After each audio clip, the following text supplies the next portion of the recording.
Kangen Ka'bah, ribuan pengunjung memadati pameran Jusur, Jembatan Persaudaraan Indonesia Arab Saudi di Masjid Istiqlal, Jakarta. Pengunjung semakin antusias karena usai melihat pameran mendapatkan oleh-oleh berupa Al-Quran gratis.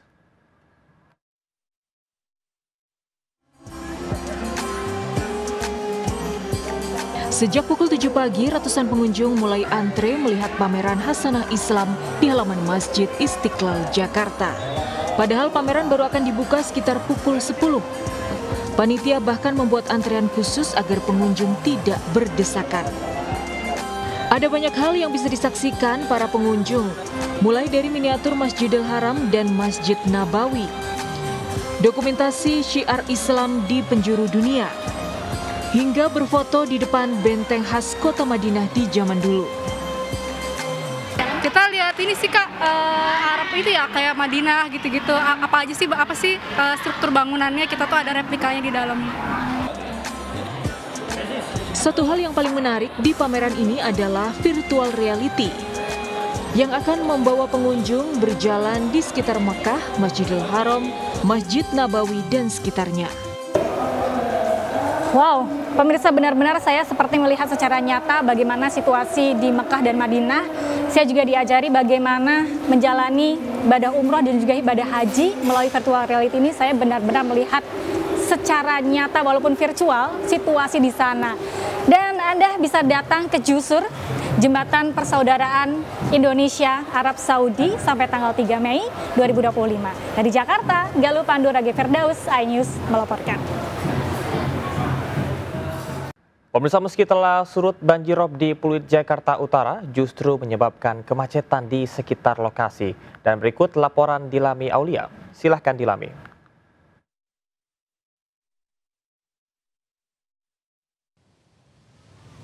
Pemirsa, banjir masih melanda kawasan Jalan Pluit, Karang Utara, Jakarta Utara yang memang ini kalau kita lihat ya ketinggiannya mungkin mencapai 15 hingga 20 cm sehingga ada dua ruas sebetulnya jalan yang memang bisa digunakan di Jalan Pluit, Karang Utara, Jakarta Utara ini. Namun karena banjir yang melanda kawasan ini sehingga hanya ada satu ruas saja yang dapat digunakan dan ini juga tentu ya menyebabkan kemacetan karena motor dan juga mobil memang agak kesulitan ya untuk melewati sekitar jalan sini, bahkan hanya ada mungkin kendaraan seperti truk saja yang bisa melewati kawasan atau area banjir.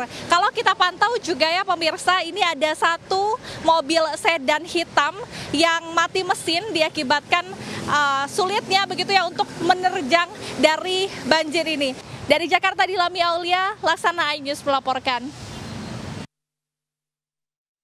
Kita ke informasi lain, pemirsa. Aroma korupsi miliaran rupiah berhembus dari balik tumpukan sampah di Pasar Gede Bage, Kota Bandung. Dugaan korupsi tercium saat Wali Kota Bandung dan Gubernur Jawa Barat melakukan sidak ke pasar tersebut kemarin.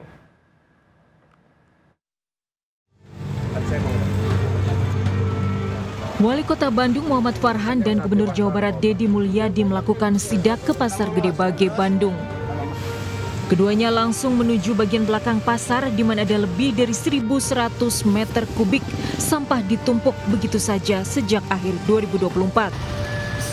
Sementara mesin pencacah sampah rusak, biodigester mati, air macet dan tidak ada pengangkutan rutin. Padahal 700 pedagang tetap ditarik iuran sampah Rp5.000 per hari.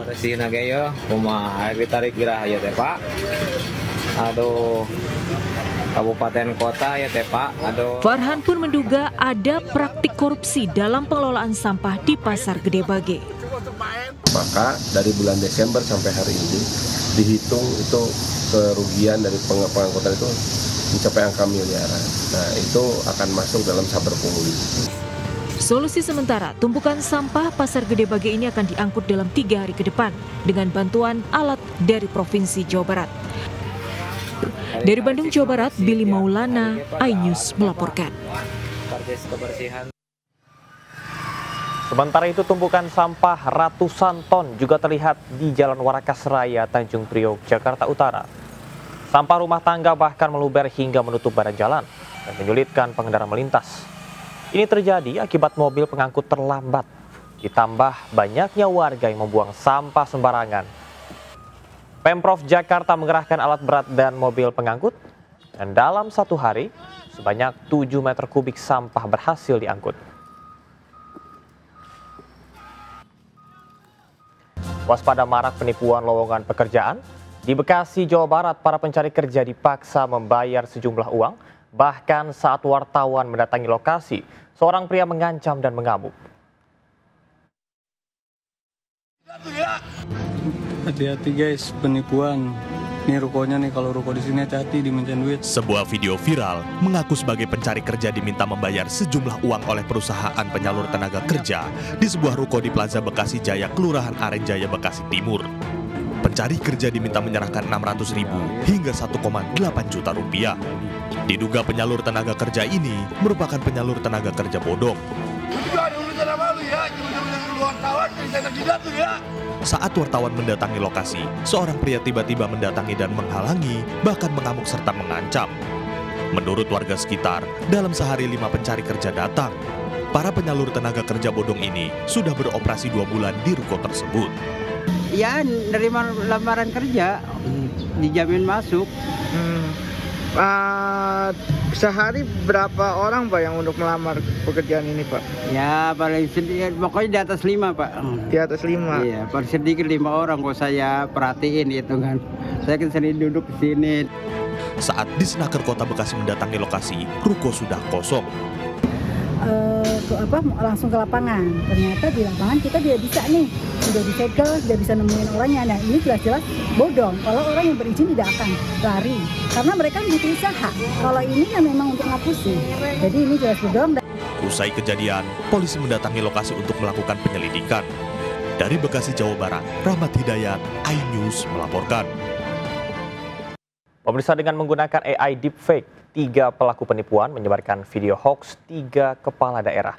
Dalam video tersebut, dinarasikan para kepala daerah menawarkan motor murah. 100 orang menjadi korban penipuan.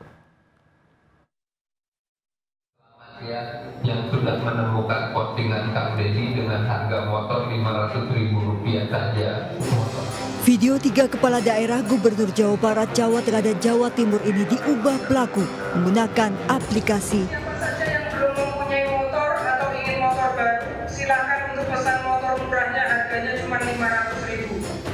Pelaku mengedit dan memanipulasi video seolah-olah para gubernur mempromosikan motor murah Rp500.000.